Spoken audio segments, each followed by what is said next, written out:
Well, good evening, at least on the west coast of these United States of America. My name is Arthur Asadurian. As you can tell, I have Dr. Kurt Jaros with me. How are you, Kurt? Thanks for jumping on here. Yeah, thanks for having me. I'm looking forward to our conversation today. Even though you were a week ahead of everyone else when I was talking to you, and I didn't even realize that.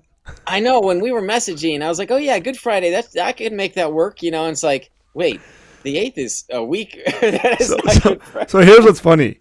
I didn't read that as Good Friday, like is on the 8th. I read it as Good Friday works for me. And when you said it yesterday, I was like, wait, he was talking about Good Friday, and so commas can save lives, as the joke goes, right? Like it's important, guys. Yeah. My wife teaches English, and she's always about that. Like, hey, don't make those kinds of mistakes. I'll usually, like when I send out my newsletters, I'll write it out and then I'll reread it like 3-4 times. English is a second language, everyone. I learned it when I was like 12. So, and then I'll send it out. And then my wife will be like, why didn't you give it this to me to read? You're like missing a comma here. And this, I'm like, but I read it like 4 times. I can't believe I missed it. The fresh set of eyes can be helpful. Yeah. Oh, yeah. It's very interesting how our minds kind of pay attention to certain things. Maybe we'll talk about that. That'd be a very interesting kind of psychological, philosophical analysis of what we focus on and don't. Okay, let me just give an introduction. And as always, we're gonna ask our guest to share about his educational journey. Kurt's got a cool one because he's traveled quite a bit, and what that was like, and life changes, and some advice on how to navigate these things. So, Dr. Kurt Jaros is a theologian and apologist who's been creating resources for Christian and non-believers for 5 years. He's the host of Veracity Hill, or the Veracity Hill podcast. And you can go to veracityhill.com. We'll have all of these in the description. There's the Veracity Hill YouTube page you guys should subscribe to and check out. And he's interviewed about 200 episodes. Yeah, 200 episodes on the nose. Yeah, and you stopped it and restarted it recently. So, yeah, well, it was a podcast. Veracity Hill got started as a podcast, and it was basically out of my spare bedroom when I started. And then eventually... my wife and I had a couple young kids, and I just had to take it and the ministry work I've been doing sort of out of the house because I couldn't get my work done. Yeah. So then we rented a 500 square foot space and just sort of grew the podcast into that. If you go back to some of the earliest episodes, you'll see like us live streaming with the Mevo cam and working on tech stuff. And then you just see over the years, literally years, 4 years, just the quality of the improvements. It's always cool. I was actually looking at that on Mike Winger's channel. Like, I was just observing the difference. And so you give yourself grace when you see that. And you're like, okay, there's always room to adjust and change stuff. Yep. So you live in Chicago. Yeah, the western suburbs. I'm in a town called West Chicago. Okay, which is still winter there. So, yeah, I mean, we're getting flurries and stuff with hail, and it's like a mix. And, yeah. I mean... I feel guilty, man. I feel guilty. I told Kurt earlier, it's 99 degrees right now on the west. That's way too hot for April. I think I'd rather take the 40s in Chicago. Yeah, I would probably too.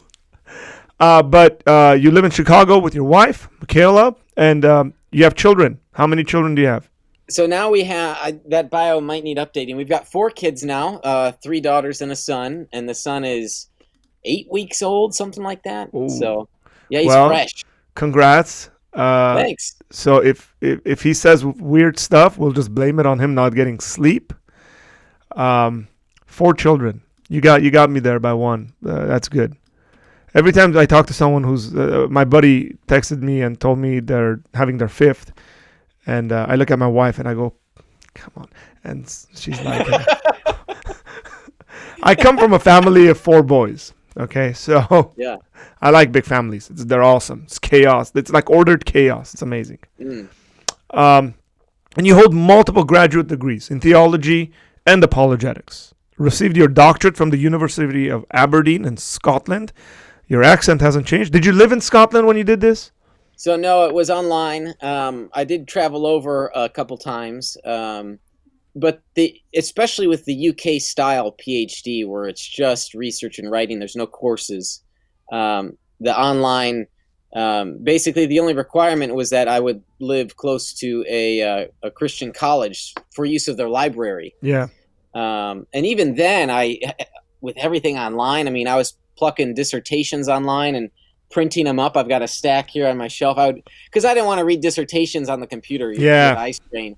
So I would literally print up books at my office here so I could read them. But yeah, the digital world's amazing. Wow. But you did spend time in the UK. So I lived there for a year, when I did the Master's in Systematic Theology from King's College, London.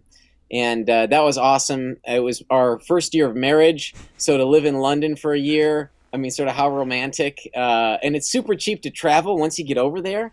And so we would go and take some trips. I mean, sort of just side trips, went to Ireland for 3 days. Wow, and came back. And, we did a road trip of the UK. We took I think 2 weeks to do that. So yeah, it's just a great opportunity. Wow, I thought people who are in school aren't supposed to have a life. Yeah. Well, so sometimes the classes had a week or two break, or where there's no classes. So that's okay. So this is exactly why I asked this question. It's like you've navigated. You got 2 MAs, right? Yep. And a PhD, and I mean this is rigorous work, man. I mean, right? How'd you navigate it? Newly married on some of those, and then children come along the way. What are some tips you can give people? It's Sure. Okay, calm down, you can do it. Yeah. So, man, where to start? Well, one of the things, about having kids, let me talk about having kids. Having kids is great, not just for the continuation of society, but for the building of moral character for parents. It really, does a lot for the individual. One of the pieces of advice I had been given as an undergrad was to wait to have kids until I finished my grad studies. And I was told this by multiple professors, and I rejected all of their advice because I thought, I don't want to wait this long. And in particular, I have some friends who waited and then struggled to conceive. And so, I foresee that this was a problem or became a problem for some of my friends. And, I think the scriptures talk differently about having kids when you're young and when you have the energy, because as you get older, you lose some of the energy. So it's even harder, I would think, raising kids. But yeah, and now, I finished my PhD in 2020 and we had, 3 kids, and it's hey, we're cranking along here. So I would say my advice is don't wait. Just make sure you can work it into life. My PhD, how did I get that done? Working a job and having kids and all that. Well, I tell people, the vast majority of my PhD was completed between the hours of 10 p.m. and 2 a.m. So, I'm a night owl. Maybe someone's a morning bird. If they're a morning bird, I would say, wake up an extra hour or two earlier so you can. But basically, the world is quiet, right? That's when. So, Alistair McGrath, he's a morning bird. Boom, he cranks and does all of his work in the morning. He doesn't check emails. That's the first thing he does. For me, I'm the opposite. So Craig Keener's a night owl like me. Sometimes he and I will be texting and it'll be 1 a.m. But yeah, so. That's how he does it. That's how he writes all those books. That's how he does it. He's just, and no one bothers him, right? You don't get emails in the night. You don't get, text messages except maybe from your friends. So that's when my dissertation was written mostly. Granted, I'd spend some afternoons at Wheaton College. That was the institution I used. I used their library, bought a community pass. So there'd be some afternoons where I'd go and do writing and researching. So I made it work, especially at night, because kids were asleep and the world's asleep, and it's just me and John Cassian and Vincent of Lorenz and Faustus of Ries. And all the dead people. All the dead people, yeah. Yeah, well, at night, that's kind of weird. But look, usually when people get PhDs in the States, they get some compensation because they're teaching as well. They're doing TAing, some work in the university. But with the UK model, because it's all research and stuff like that, and you're here, you're doing it online. Yeah. I guess you don't have that opportunity to be teaching during that time. So how did you navigate some income stuff? Yeah. Well, so I have a ministry that I started called Defenders Media. I was a part of ministry before that, so I did some self-supported, apologetics fundraising. For some people who aren't Christian and aren't familiar with this, I sort of say I'm a domestic missionary. South Korea is sending missionaries here. Yes, we need it. Yeah, we need it, exactly. So if you don't think this is a mission field, one is mistaken if they think that. So I've been doing fundraising, and then I picked up some side gigs. I taught part-time Bible at a Christian school. I did substitute teaching. Substitute teaching is great because most of the time, not always, but most of the time, you just dish out the plans that the teacher gave. Hey, work on these assignments, whatever, and it's like a study hall or quiet time to do work. So while the students were doing their work, I could then do mine. So I would get paid to sit at a desk and make sure kids were doing their work. And read. I'd get up and walk around, and I could read and type and take notes. Yeah, exactly. And another gig that I picked up for a season was delivering lost luggage on the weekends, and I would do this at night. So it was only a shorter season because my wife didn't like me. I mean, I was out till like 4 a.m. delivering lost luggage from airlines that lost the luggage, and then I'd go and deliver it. So I did that. There are ways of bringing in the funds as needed. That's cool, man. That's cool. So let's jump into the subject or the topic today. You made a video, or you made a series of videos, 6 of them. Yep. Right. About misquoting Bart Ehrman. And Bart Ehrman is a name that gets thrown around in apologetic circles all the time. Yes. Depending who you're hanging out with, it's going to be maybe positive, somewhat positive, neutral, and very negative, right? Like, depending on what the quote is that we're talking about. Yeah. And for those who don't know, Dr. Bart Ehrman, right? Professor at Chapel Hill, New Testament guy, probably one of the best out there. Not a Christian, was a Christian, left the faith. Was a Christian of Christians. I mean, he went to Moody Bible Institute, and he got his bachelor's from Wheaton College, studied under Bruce Metzger at Princeton. So I mean, he's got serious interaction with conservative evangelicalism. Oh, for sure. And he considers himself to have been one. Yeah. So he is agnostic, atheist, depending how you want to define those terms. We won't get into that. But he gets, again, people quote him all the time. Oh, he said this. Sometimes people quote him to go against him.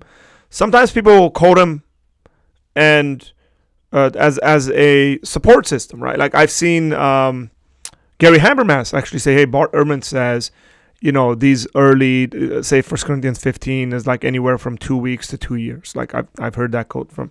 And so that's a supporting kind of thing. It's like, hey, this guy doesn't believe these things. He's not a Christian, doesn't believe in the resurrection, but here's what he thinks on this subject. So you have made these videos, and it's very unique because Kurt's come to Bart Ehrman's rescue of sorts. It's very interesting, right, that you, who disagree with him, have made a series of videos based on his book, Misquoting Jesus, and it's essentially like, hey, guys, stop misquoting Bart Ehrman, and here's what's going on. So tell us why you even kind of came up with the idea, like, hey, this is a good one. Let's do this. Yeah, so just to give a little bit of background, I mean, perhaps like you or, some of your listeners here, the way I was introduced to Bart Ehrman is that he's, Christianity's enemy number one. Satan's number two, but Bart Ehrman's number one. Wow. He is this real bad guy, and, we need to look out for him, and here's where he's wrong. And typically the way it was described is that, Ehrman believes we can't know what the original writings of the New Testament said, and, it's riddled with errors. The transmission process is riddled with errors, et cetera, et cetera. Well, so when I was bringing Veracity Hill back, I thought, I figured I'd start out with a bang, and I would take it to that enemy number one, Bart Ehrman, right? So I read Misquoting Jesus. Bart's got other books, Yeah. but this was the thing that put him on the map. Because of this book, he went on the Daily Show, and boom, the rest is history.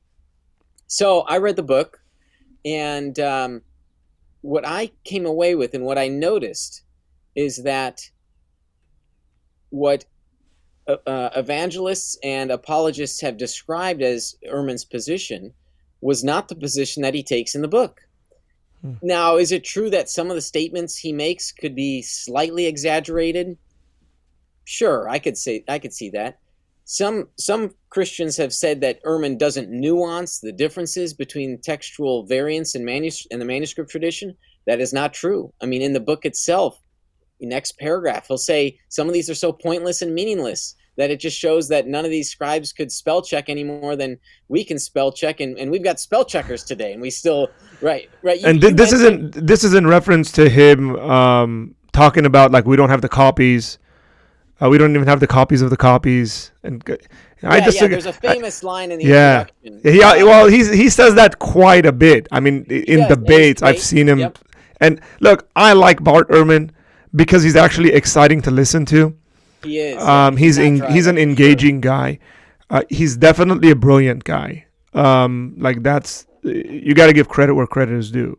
Yeah. But. Yeah, I mean, you're talking about exaggeration. Like he's saying, I mean, I don't know whether I would sit there and say, okay, wait, Bart, and I'll tell you why I'm saying this. But you said we don't have the copies. We don't have the copies of the copies and the copies of the copies of the copies and the copies. By the way, we have that one. We have the copies of the copies of the copies. And I say that because I'm Armenian and we have pretty early Armenian manuscripts. But like he's very clearly kind of. It's a rhetorical, not rhetorical, but oratory kind of brilliance, you can say, to get your attention, to engage your audience, to exaggerate, to make a point. Jesus does this. I mean, if Jesus does it. I like to think of it, when he's making that statement, and that's a very famous statement. It comes from page 10 of the hardback. I think he's really targeting fundamentalist Christians who are unfamiliar with basic Christian tradition, basic Christian theology. I mean, because what he's saying, I mean, when you think about it in its most rigid form, he's right that we don't have the original manuscripts, right? Correct. So we can't know with 100% certainty, right? 100% certainty. So between his public talks and his writings, there's a distinction between what we can know reliably and what we can know with absolute certainty. And between his textbooks and even in the pop-level works, he'll admit that we can know, C-A-N, can know what's in the originals. It's just a matter of that degree of knowledge.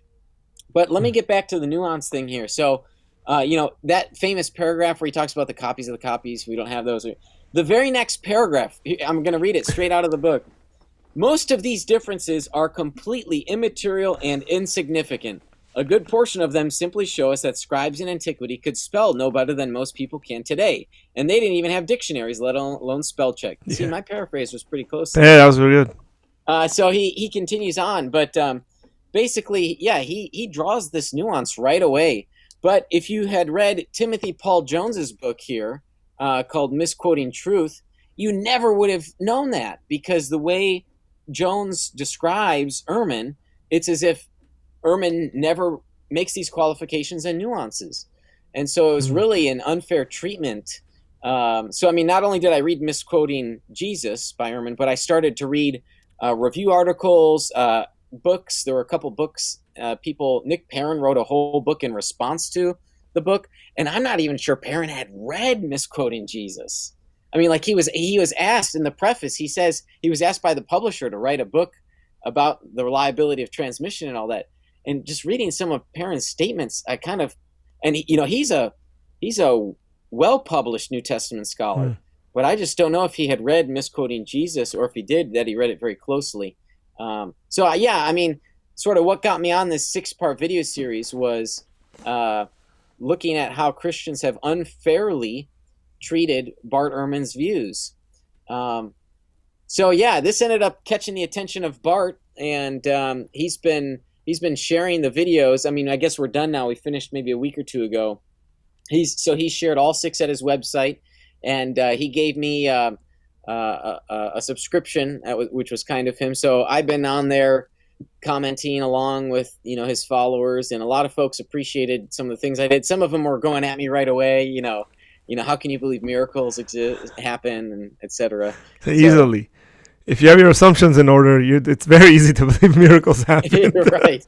Yeah, that's right. But okay, so I mean, this is just generally coming. Look, you're an academic, right? I mean, you write. I was at a paper that you presented. Phenomenal paper, by the way. And the Molinism paper. Yep. Yeah, very good paper. And you're an academic, and I guess the very least an academic can be asked is, hey, if you're going to quote me, and if you're going to disagree with me, please quote me correctly. Like, just make sure you're doing justice to me, right? Is it out of that? Is it out of your Christian kind of charity where you're like, dude, God wants us to be honest, not just in business when you can lie to someone and steal money from them, but when it comes to our intellect. Like, what's the driving force here? Or maybe all of it. I don't know. There are probably multiple factors. I mean, one, just logically speaking, an informal fallacy is creating a straw man. And so when we are saying that so-and-so believes X, but the person really believes Y, then we're not speaking the truth. I mean, we are, in a sense, think about the severity of this. We are bearing false witness when we do that. So, one of the 10 Commandments is not to bear false witness. So we should tell the truth. And so I want to be charitable in understanding people. Sometimes we can see that people are unclear with their language. So when I say that we should tell the truth, I don't want to be so rigid that sometimes here's the other mistake that we see people make. I won't name names, but sometimes people will accuse and start lobbying a text because a person didn't say it just the right way that they would have said it, right? Yeah. Like there's a certain amount of charity required because human communication is so limited. Yeah. So even for this word know or knowledge, right, there are degrees. Now, are we going to take a pop level book to try and break down the degrees of certainty? You're gonna lose your audience for a pop level book. So especially when the author has written non-pop level books, right? Like academic books. Then you can go and say, well, let's see what's going on here in kind of deeper stuff. So, I certainly think it's appropriate for the author to clarify at a certain point, what they actually believe. So, but that's up to them. So at any rate, I think there are multiple factors, just that we need to speak the truth. We should be charitable because limitations of human language. And we should seek to understand, especially non-believers, I think. I think we really should, if we want to win people over, right, we have to be gentle and kind. We have to bear the fruit of the Spirit. We need to be Jesus to them. And so sometimes I think that means, doing the best in our interpretations and to ask clarifying questions. Yeah. So even, let me give an instance from the video series. Ehrman uses a couple pages to talk about his spiritual journey. And I know that at other times, other apologists have tried to analyze his journey and to say, well, it was because of the textual manuscripts why he left the faith. No, he doesn't say that. It's because of the problem of evil. Yeah. But he does, the way he writes some sentences, it can be confusing. So in the video series, in one of the parts where I analyze these, I qualify my statements. I even say, perhaps I'm mistaken, but here's how I took this, right? So there's room for me to be corrected. And in fact, Ehrman not just has been sharing the 6 parts, but in this part, he wrote 2 blog posts in response. So in the first one, I accepted Bart's clarification, and I appreciated it. It had to do with the doctrine of verbal plenary preservation. This idea that God, if he inspires the text, then he would preserve it throughout history. So think King James only types. So I want to talk about that, because that's why I mentioned the psychology stuff, kind of the stuff we pay attention to and how that can move it. We'll get there. Because I like that as to how people actually reason through these things as they come across new content. So it's very interesting when it comes to like copy, and I don't know what churches are preaching generally speaking. Right? We'll get there, but that's a follow up question. Sorts. Look, I suppose making these videos made you a bit uncomfortable because look, one of the things like you quoted Greg Koukl. And you were like, hey, Greg, now we're right here, and like, those are people maybe other people don't know that you know these people, but I know you know these people, and like, these are friends, these are colleagues in ministry, and like, in a very wide range. Like, we're all doing apologetics, we go to conferences together, and it's like, what is that like, right? Like, I'm gonna make a video, and then these guys who I love, who are maybe heroes, right? Like, who helped me in my personal journey as a Christian, like, making a video saying, "Oh, yeah, you're not right on this." Yeah. I mean, there's certainly a question as to how much of this should be done privately, Yes, and how much of it should be done publicly. I think because there's so much material out there on Ehrman. And the material that's unfair to him on this issue. Don't get me wrong, Bart Ehrman, he and I have disagreements. He rejects the deity of Christ, right? So, I'm not just trying to come to his complete defense here. But yes, on this particular issue, I think some Christian leaders have done a poor job. And there's, I think, a certain degree of public knowledge through video or podcast. Peter J. Williams was on a podcast, so I drew from there. There's enough public knowledge that some of it's just fair game. I think it's fair game to discuss publicly right away. Of course, we want to do so with a good temperament. I don't think anyone would say I come across bashing any of the guys that I brought up. So, there's a way about doing it. Sometimes it's just about how we conduct ourselves. But yeah, so Koukl was one of those examples I brought up. So there could be backlash. I had one buddy of mine, one of my supporters. He thought I would lose some donors, maybe even over this, lose subscribers. Even though my channel is kind of small. But I thought, no, it's worth putting out there. It's important to move forward on this and to clarify. Lo and behold, this 6-part video series is now like more popular. It's one of the most popular series on my channel. Well, it's beautiful because beyond that, I mean, sometimes it's the cool stories are the stuff nobody sees, right? Or very few people. Like, you are directly interacting on Bart Ehrman's website with his followers, talking about these subjects. And I would assume a good amount of those people would be former Christians who've walked away, maybe even because of Bart Ehrman's work.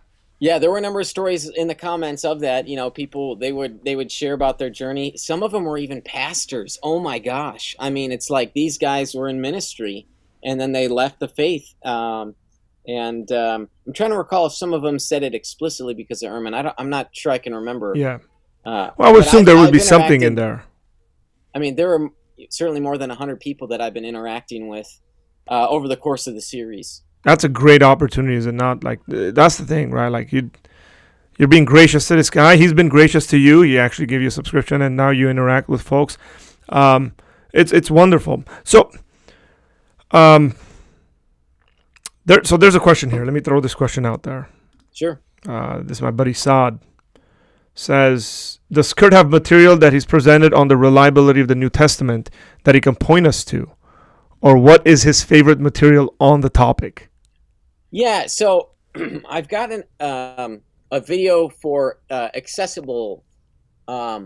Veracity Hill's tagline is disentangling complex theology. So while I am an academic, I try to make a good chunk of my material very accessible. There's a video on my channel, Veracity Hill, where I talk about the reliability of the New Testament. And so it's a two-part video series I gave at a summer camp, and it's really simple material. So if you're a fan of Marvel, the Disney Plus show Loki, we're introduced to the TVA, the Time Variance Authority. All right, so I use that acronym TVA, and I made the PowerPoint Loki themed, and we played some music. It was kind of fun for the students. But TVA, right? Transmission, verisimilitude, it looks like something that's true, right? And accounts of eyewitnesses. So transmission of the text, verisimilitude, accounts of eyewitnesses, TVA. So that's a very simple way of grasping the reliability of, in particular, the New Testament. And you could watch that video on my channel. So, just because I think it's related. What is your position on inerrancy? Is the question. Yeah, I affirm inerrancy. There's a fierce debate as to the definition of inerrancy, what Correct. constitutes as an error, and so yeah, I mean, I don't know, maybe the question doesn't call for the long answer, but no, I do affirm inerrancy. And while some people may think, well, there's a historical error between these two authors, I tend to think that authors knew what they were writing and were intentional about what they wrote. They had their own purposes. So I think a doctrine of inerrancy which emphasizes the divine author at the expense of the human author is a weak view of inerrancy. That there is a strong human aspect to the biblical text, and so to take out authors' personalities and their intentions, is part of a fuller sense of the doctrine. Yeah, like this view that they're kind of taken over and they're not thinking, they're just writing or something. Certainly no right. We reject dictation except for, some of the prophets. That's like a Islamic view of, how the Quran was written, dictate these words. The scripture was not like that. There were a variety of ways, that God spoke to people in the Old Testament, that the gospel authors were reminded by the Spirit as to what to write. Variety of means, but it's both a divine and a human text. So the question is about that human aspect. Did the humans make a mistake? Now, there are some people, some Christians who deny inerrancy, and they're willing to grant, there are errors here, but it's still reliable enough. If I'm talking to an atheist, I would not bring up inerrancy because it might send off triggers of fundamentalist Christianity, and especially because my view is a bit more nuanced than others. You want to get someone to affirm reliability, and that'll move them closer. So just demonstrate how the Gospels are reliable, and you're on your way. So that's how you want to reach people. Yeah, because not everyone's at the same place, and not everyone can even doesn't even have the capacity, you can say, like the groundwork to have certain sorts of conversations. Now, I include Christians in this. Like sometimes Christians will say stuff, and then I'm like, right, like not that they're wrong, not that they're wrong, but I'm just like, man, there's like 4 different views of that amongst Christians. I'll give you something that I personally like. That's a personal passion of mine. I enjoy reading is God's relationship with time. Right. And very often I hear pastors and just Christians generally saying something like, oh, God is wholly outside of time and space. He's separate from it. That's not a view I hold to, by the way. I think God is in time. I actually tend to think time's always existed, which would be different than something like what William Lane Craig would affirm. Yeah, Craig and Moreland say that God created the lake and jumped in. Yeah. So I think time is like necessitated but by God's like Trinitarian relationship. But whatever. Let's just say I'm wrong. I could be wrong. Trust me. I don't want to debate those guys on that. But like sometimes when I hear those comments and then I'm like, I can really go after this and say not all Christians agree. But I'm like, they don't have the groundwork. Like I've been privileged to study with some folks and read some books and stuff. Maybe this guy's like been a Christian for like 6 months. I'm not going to throw this subject on him. I'm just going to be like, okay, man, cool. That's a view. People believe it. When the time comes, we can have those kinds of conversations. And I think when it comes to reliability, things like creation and evolution, I would put those in those categories as well. It's like, do I really want to have this conversation or do I want to introduce this person to Jesus? Then we can have those conversations. Sure. Because then we're talking about Scripture. So there's something you mentioned, and then you said KJV onlyists. We'll go back to the questions in a little bit. This view that it seems to me that Bart Ehrman used to hold to when he was a Christian, that if God inspired the scriptures, then somehow he's obligated to, maybe that's not the right word, to preserve it, which to me sounds a lot like an argument that Muslims give, at least about the Quran. Yeah, that's right. Which then is a contradiction, because they also affirm that at one point God, inspired the Old Testament and the New Testament, but he didn't preserve it, like changed. Yeah. So that's their issue. They got to deal with that. So explain that a bit and how that works into him saying, well, no, I don't want to have anything to do with this. Well, so Alvin Planting is a Christian philosopher. He's retired now, still living. And his writing is very much how he speaks. And, whenever someone can present two propositions which may not seem connected, Plantinga has this great statement or question. He says, well, why think that? So why should we think that if God inspires a text that he would then preserve the original, perfectly throughout all of time? I mean, just why should we think that? I mean, why not think that there could be a number of human mistakes, slips of the pen that occur through the transmission process, and so something gets messed up. I mean, and so imperfections happen. It doesn't mean we can't have this knowledge, this certain level of knowledge about the originals. So I just don't see good reason for thinking that the New Testament documents themselves or good theological arguments lend to the position that to verbal plenary preservation, that God would inspire the preservation of the text throughout all of time. Well, it seems to me that it's pretty clear that we have portions of the Bible in totality, right? Especially in the Old Testament, where there's discrepancies, where you're getting numbers that are talking about the same event and the same amount of, it's talking about those soldiers, and it's two different amounts. Yeah, there are issues where scholars and conservative evangelical scholars believe that even though there is no manuscript tradition to demonstrate a variant, they believe through internal arguments that there's a mistake in the text that we have today. So they use good reasoning. I mean, not that I may agree with them, but they use good reasoning to demonstrate based on internal arguments, hey, this looks like a textual mistake, and we think it belongs, here or elsewhere or later on, because it just doesn't fit. Paul jumps from one concept to another really quickly, and actually he covers it over here. So maybe that initially belonged there. So we may not have that 100% certainty again, but we can have reliable certainty of the text. So this might be leading us a little astray, but it seems to me that this would be the sort of argument, like if you don't have 100% certainty, like more of an epistemological question, then you can't believe something, which just sounds very silly to me.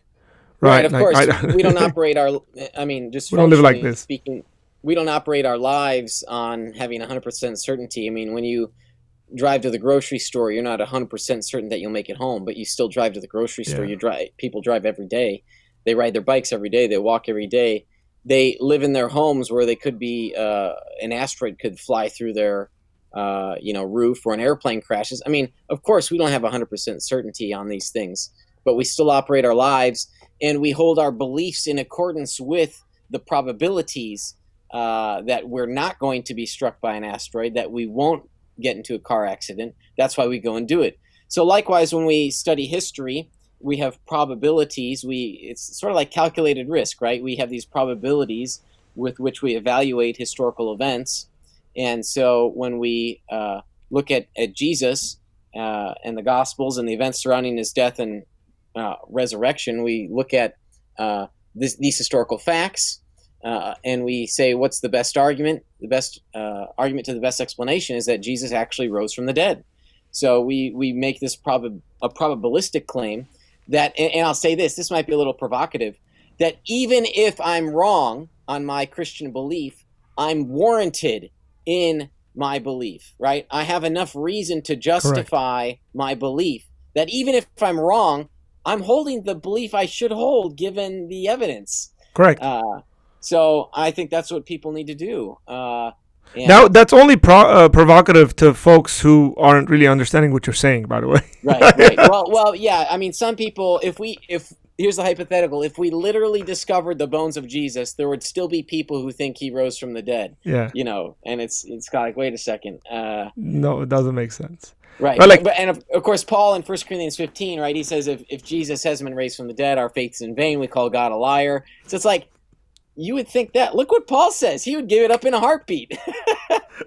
That's interesting, right? It's funny to me that it tends to be people, from what I've seen at least, people on the liberal side, theologically liberal side of things, who are like, no, even if we found the bones of Jesus, I'd still believe in it, because Christianity is kind of like, it's the message, not like the reality, not the truth of it, Right. So they're not concerned about truth in that sense. They're more concerned about like your experience of it. Yeah, you'd get that on both sides. So with the theologically liberal social gospel stuff, right? It helps people. It's nice. It's all good. I mean, but that's a social club, right? I mean, the Elks Lodge or the Freemasons can help people too. Yeah. But also then on the conservative side, I think what you get is just people who are insecure about their beliefs. They don't have a good grounded faith, so they would just hold on to it tightly as this conservative cultural phenomenon, and they wouldn't want to give it up. So, for some people, their Christian belief is very much ingrained in their culture. And so it's like, I would never give up being a Cubs fan, no matter what city I lived in. And I would just always be a Cubs fan. It would be part of my life. In the same way that some very poorly grounded conservative Christians would just never give up Christianity. Yeah, and I suppose that might be the reason and the fear, I would say, of someone like Bart Ehrman. Like, don't let your kids read Bart Ehrman. I'm sitting here, I'm like, I can't wait till my son's like 14 so I can hand him a book by Bart Ehrman. But, right, like, I want to expose him to this stuff. But there's a fear of, like, if you get exposed to this sort of information, then you're going to leave the faith, and, you're not going to.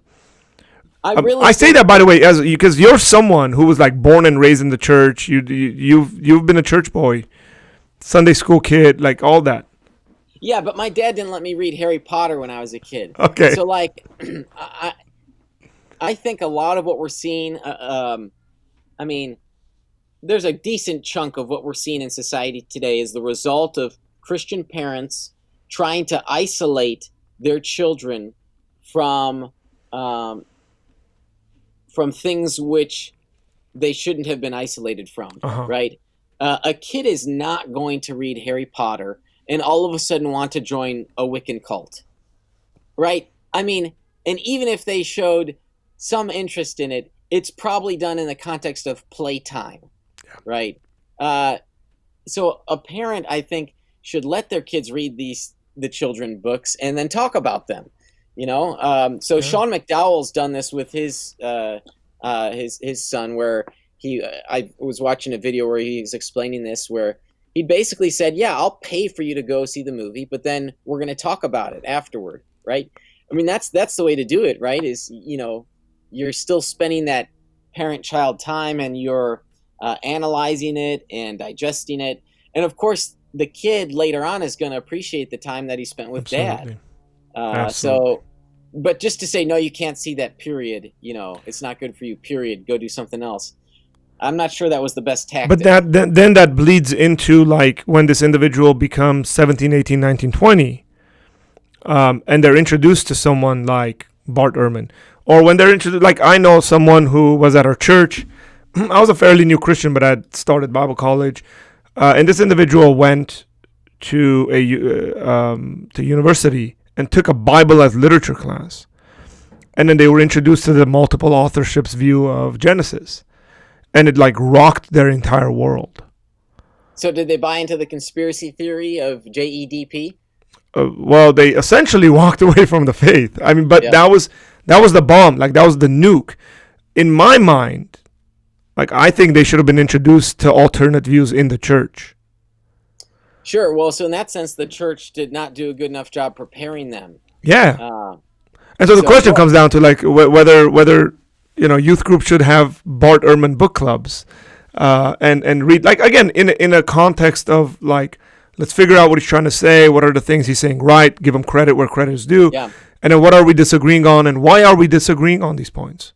Well, I mean, there's a number of reasons why we've come here to this point. One of those is youth pastors for a long time have just been trying to babysit and entertain kids instead of preparing them. That's one.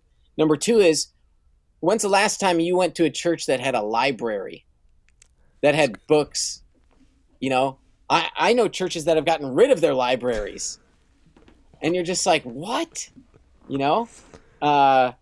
Western civilization has survived because of the work of Christian monks who held on to texts. And when cities were being sacked and plundered, the monks were the ones who preserved the texts. So it's like, why can't we be preserving the text, preserving and passing on knowledge in our Christian churches? So that's another symptom. So getting butts in the pew is another symptom. So, we're trying to make, and Sunday mornings are more like entertainment. They're like Christian rock concerts. I mean, I've got so much more I could say on this, but yeah.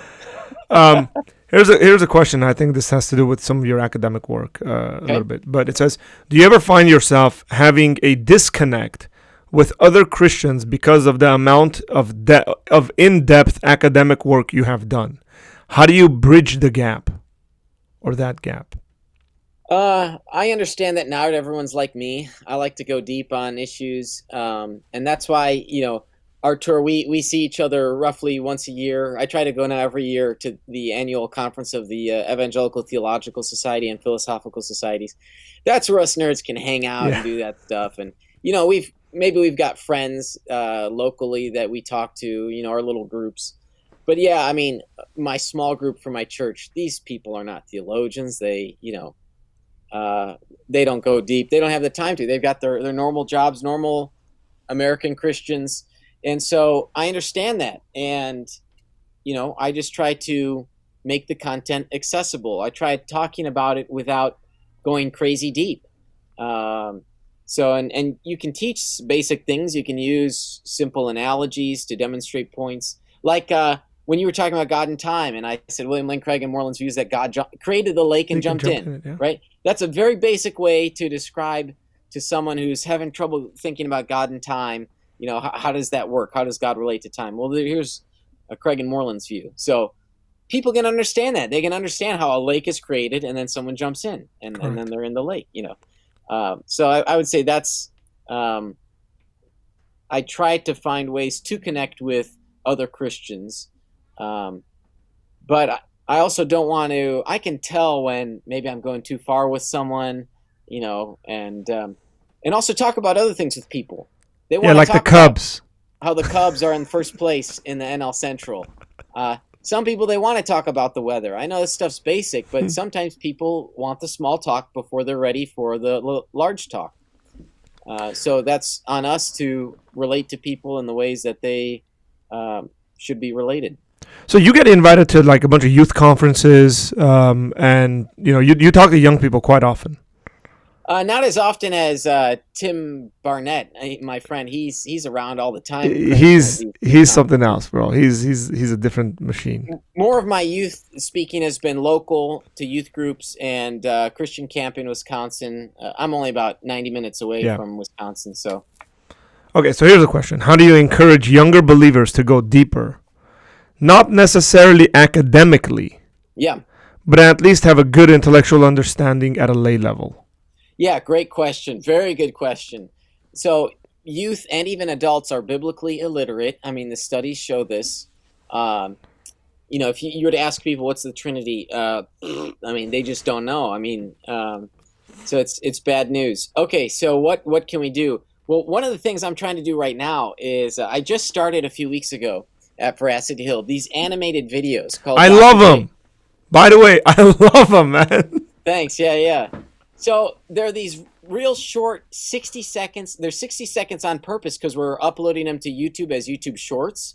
So YouTube Shorts is the way that YouTube's trying to compete against TikTok.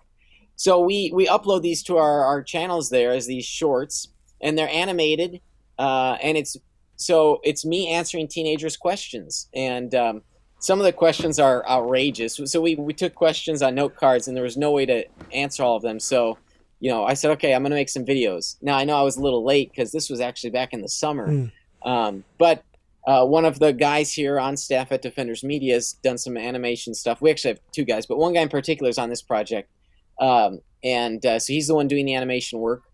And so I come up with a script, I record. Sometimes I screw up, I got to re-record and whatnot. So we're putting out one a week, and trying to reach youth on the platforms that they're on the devices that they have, and really just gearing towards that target audience, because these answers, they're not super deep. I mean, if you were to watch them, Arturo, you'd say, "Oh, this is so basic." Well, yeah, of course, it's super basic stuff, but I'm not trying to reach you, right? I'm trying to reach the guy or gal who's in high school and maybe goes to a youth group, maybe doesn't, and has some questions about Christianity. And so just trying to answer basic questions. How do I know I'm saved? How's the Bible reliable? Why does God allow evil? Is my gay cousin going to hell? I mean, those sorts of questions. There's a very good one that I'll probably take up here soon in the next coming weeks is, how can I be nice to my enemies? Oh man, there's an answer there for adults for sure. Oh yeah. So just very basic questions about the Christian faith and the Christian walk. And but they're cool because they're animated. It's something different. It's not just me talking to a camera. So a little bit more fun. I suppose one of the things I would say, and maybe I see this more because I'm a dad of, my son just turned 8. And around his birthday, I was like, man, like 4 years time, this guy's going to be a teenager. And my father-in-law driving soon, then he's going to go off to college. Yeah. Boom. It'll be over before you know it. My oldest is 8, so I'm right there with you. Yeah, and I was talking to my father-in-law, and then I told him, I can't believe he's going to be like 12. And he's like, get ready. It's going to get hard. And, he has a son. And so he's like, you're going to have a lot of work to do. But one of the cool things about having children is that you get to have a good amount of time with them to nurture kind of intellectual curiosity. Right? Like every time I take my son to soccer, every time we go somewhere, I'm engaging him, I'm asking him questions, his thoughts and stuff like that. I suppose to go to Saad's question here, in the church, we don't have that much time with people. Like, so you get like a 16, 17-year-old, 15-year-old coming, you see him 2 hours a week. You're not really engaging. But what I would say is personal discipleship time and then trying to cultivate curiosity. Once they bite, not everyone might bite. I'm convinced of that. But once the individual kind of bites and says, whoa, curiosity's kind of been built up, dude, it's like an avalanche. Like, they'll just like, it becomes a lot easier. But I think it's developing that in a personal discipleship kind of setting. And I think every single one of us, if we think back in our lives, we realize there was probably a moment where somebody or some event took place where our curiosity kind of was sparked, and we're like, oh man, I'm seriously interested in this subject now, right? Yeah, and I've tried to get some adults to think about this concept. You mentioned, you've got 2 hours a week, and I don't know if it's the older generation, maybe because cable television was sort of the new thing. Like maybe you and I are on our iPads because that's our generation's tech device. But I've used this example that they'll sit in church for an hour and listen to the pastor speak for 30, maybe 45 minutes on a sermon, but they'll listen to Tucker Carlson 5 nights a week for an hour. So Tucker Carlson is discipling them on political issues for 5 hours a week. They're being discipled more by Tucker Carlson than their own pastor. Yeah. Now, of course, I'm not telling people to, be pastored by their local pastor 5 hours a week. I mean, not that there'd be anything wrong with that, but what I'm suggesting is, moderation in who you are listening to. Maybe you should listen to some other podcasts or read some books, and also to broaden our horizons, read outside of our circles that we identify with. So that can be really helpful for understanding other people, other beliefs, and but it is a problem that we have only so little time. How can we reach people? And that's a good point you said, sort of get them to bite, give them enough material. But also, some people won't bite, as you said. So Yeah, that's good. Well, just, look, it settles my heart that I know when Jesus preached, there was people that didn't want to listen to him. yeah, So there you go. I'm cool with preaching and people not wanting to listen to me. Like they don't want to listen to Jesus. It's always going to happen. Not everybody he wanted. said the world's going to hate you, so you're not going to win everybody over. Yeah, not everyone's going to be interested in that. Not everybody wants to pursue that, obviously. But okay, so as we come to the end, how can we do a better job? Going back to this whole conversation with Bart Ehrman. Yeah. How can we do a better job? A while ago, I was watching Sean McDowell, and I've purchased this book, but I haven't read it. The book is about basically manuscript evidence, right? Like, so when Christians are saying, oh, there's like 4,000 of these manuscripts, and compared to, say, like Plato's writings, there's this many. And the book is essentially saying that's not always the case because these things are changing. They're not as like solid in rock kind of stuff. We discover more stuff. There's things that we were like, they were it, but they're not it. Of Homer were discovered. Yeah. So, yep. So because of that, how can we as Christians, as I don't just want to say as like apologists, just Christians, how can we do a better job and be more gracious in interacting with people who completely disagree with us, but yet not be like swayed into their camp because they're really good talkers, they're, whatever, like they got convincing stuff they're saying. So the goal is to win people over. And the question is, how do you do that? And some people require different approaches, but I think just blasting them and attacking them, I mean, in a worst case scenario where you're calling names, that's not going to win them over. In a scenario where you're aggressive and, with someone who's a peer, right, that doesn't work. And even with someone who's younger, that might not work. The sort of shame tactic, that might not work. So we need to be shrewd about how we're reaching people and bringing them one step over to the next, right? So let me give you an example. There's one guy I'm Facebook friends with. He's an ardent atheist. I had an opportunity to meet him not that long ago in person, so that was fun. But I would see, this is years ago, I would see him bashing Christians, saying all sorts of things online, and I would sort of engage with him. And now through the course of many years and some conversations here and there, I don't see him at least saying as outlandish things, as provocative things. So in a sense, I'd like to think that our conversations have led him to realize, oh, there are some thoughtful Christians out there.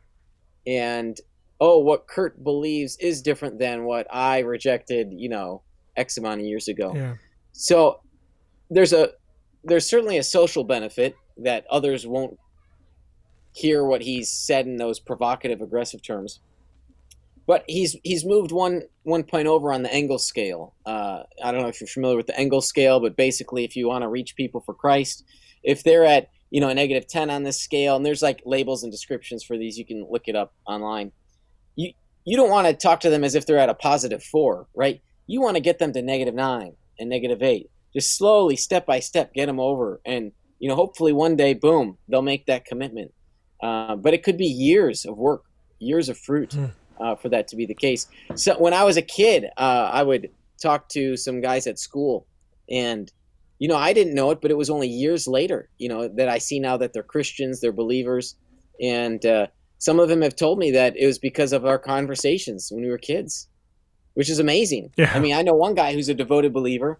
His family's more nominal, but he's a devoted believer now, and you just never know. Yeah. So finally, we got to be careful here. I know the question I'm going to be asking is a bit sensitive, because we're going to be. I've got thick skin, so. So yeah. So analyzing someone's intention or kind of what they were thinking, and I know a great deal of stuff like this has been done with Bart Ehrman. Look, Bart Ehrman rejects Christianity essentially because of the problem of evil, not because of textual stuff. He's spoken about that. We know that. But then people will see like, but there's, this, that. They try to assign motive when he hasn't actually communicated that stuff. Yeah. But I'm trying to kind of make connection in someone's mind. If I hold to a view, for example, like let's just say I hold to like a King James only view, right? And then at one point I discover that everything I'd put my hope in, this view, this incorrect view, collapses. It's not only that view that collapses, everything else collapses with it. I might like not trust my pastors because they were the ones who taught me this. Then I might not trust the church because they were, supporting the pastors. Then it's like, well, then can I trust anyone? This is how we see people deconstructing. This is essentially what's going on in a number of people, high-profile people we've seen, where they held these views, and I'm like, why did you hold that view? Like, it's so unnecessary. But then it's like, once the dominoes fell, it's like no stopping it. Yeah. And so I'm trying to kind of connect out to this view that Bart Ehrman had, that it somehow necessitates for God to preserve the text, and whether him giving that view up was this domino effect that took place. I mean, in your analysis, do you think this is what happened? Yeah. So let me just clarify one thing. So Ehrman never held a conscious belief in the preservation doctrine. Okay.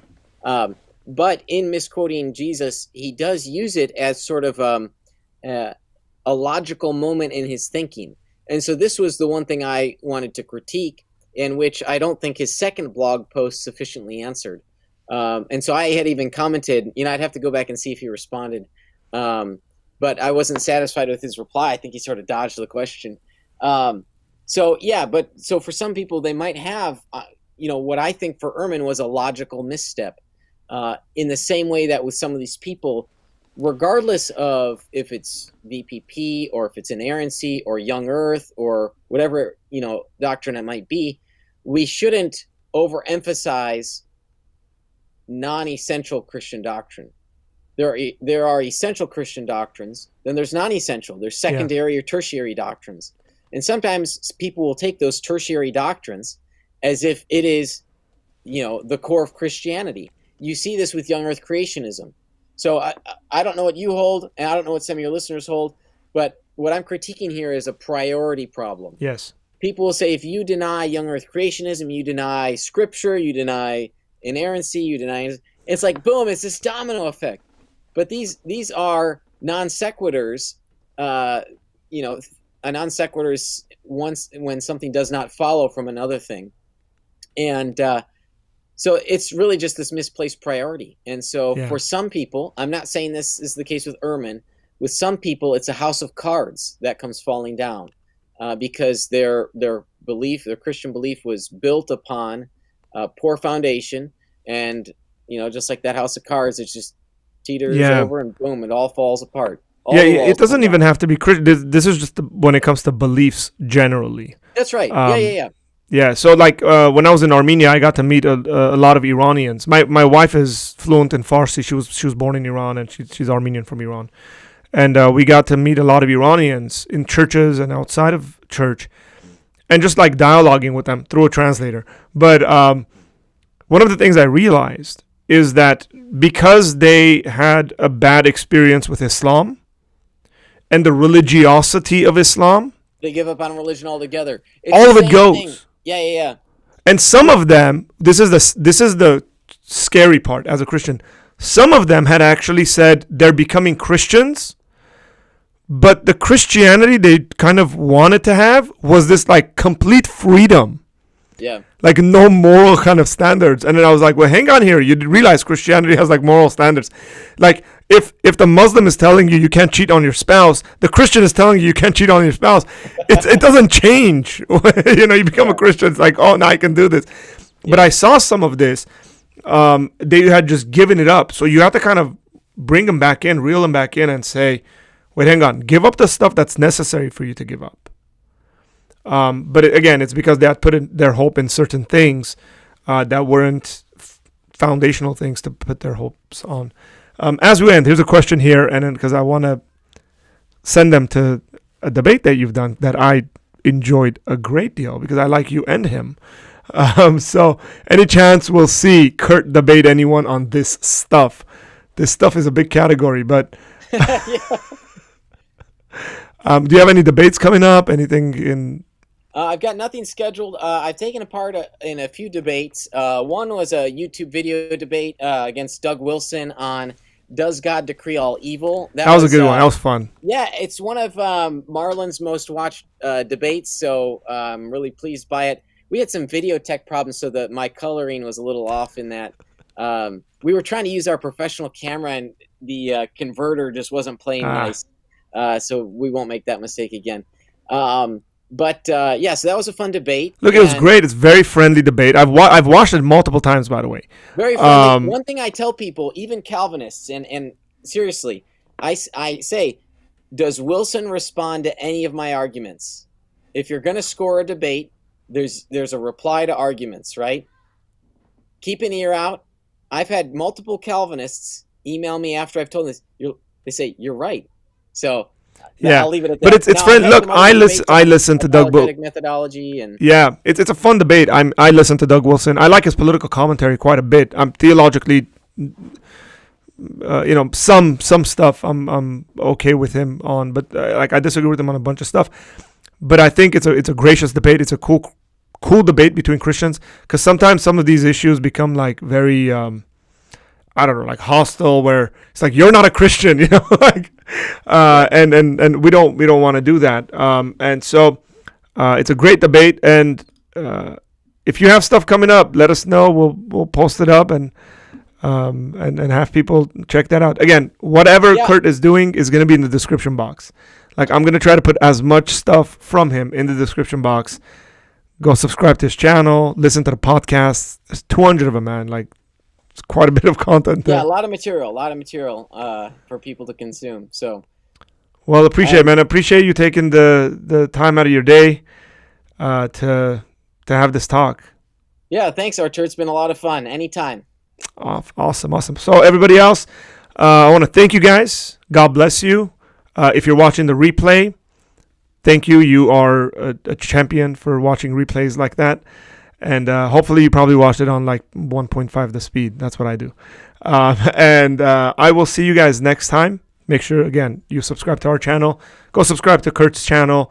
Just support all the ministry all of us are doing, because all of us have the same heart. All of us want people to come to know Jesus. So the more this stuff gets spread out, the better it is for the kingdom of God, because that's where our heart is. That's where our interests are. Take care. God bless you guys, and I will see you next time.